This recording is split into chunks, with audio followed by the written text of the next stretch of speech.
Je ne savais pas si le conducteur était seul. Je ne savais pas non plus s'il était armé. Donc, j'ai pris la décision de sortir mon arme. Les policiers arrivent rapidement à sa hauteur. Je lui ai demandé de s'arrêter.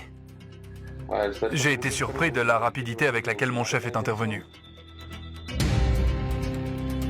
Le fugitif nous a ignorés. Le voleur ne s'arrête pas.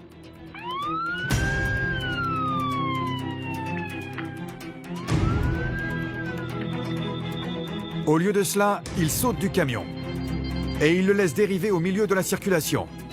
Il enjambe la glissière de sécurité et il se précipite sous le pont autoroutier. Le fugitif a sauté du camion.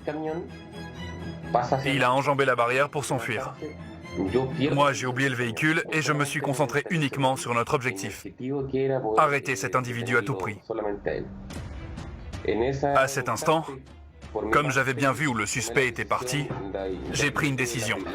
Je suis descendu de mon véhicule et je l'ai suivi. Il saute à son tour et s'élance à la poursuite du voleur. J'ai sauté en faisant très attention car on était sur l'autoroute. J'ai réussi à retomber sur mes pieds, mais le problème, c'est qu'il avait déjà pris une avance de 20 ou 25 mètres sur moi. Le brigadier Arias est désormais seul sous l'autoroute. Le suspect s'est volatilisé. Tout au long de cette intervention, la peur ne m'a pas quitté une seule seconde. Je savais qu'il aurait très bien pu se retourner pendant qu'il courait, sortir une arme et me tirer dessus.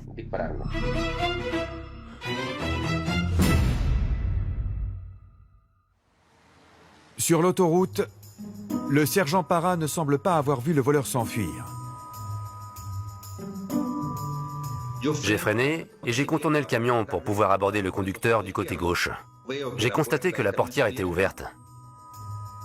Il saute dans le camion pour l'arrêter et éviter qu'il ne percute des véhicules.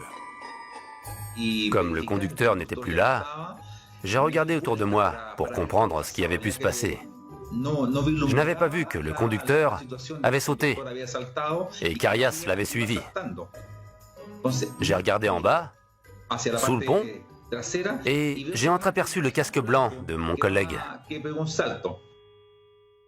Sous le pont autoroutier, le brigadier Arias ne voit pas le voleur. Et comme il n'y a personne pour lui indiquer dans quelle direction il est parti, il court à l'aveuglette.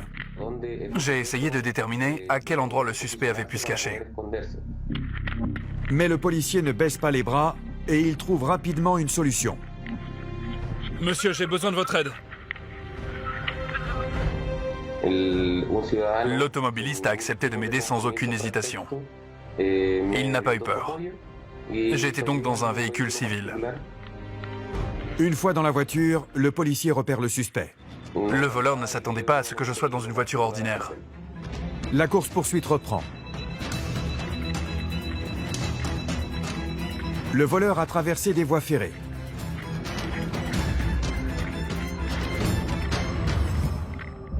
L'agent ne voit plus l'homme en fuite, ce qui veut dire qu'il s'est caché quelque part.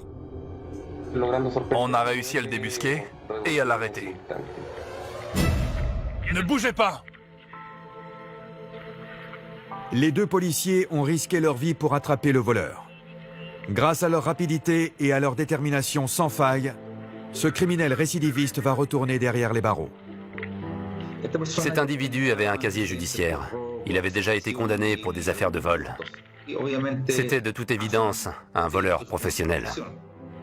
Actuellement, il purge une peine de 5 ans d'emprisonnement à Santiago.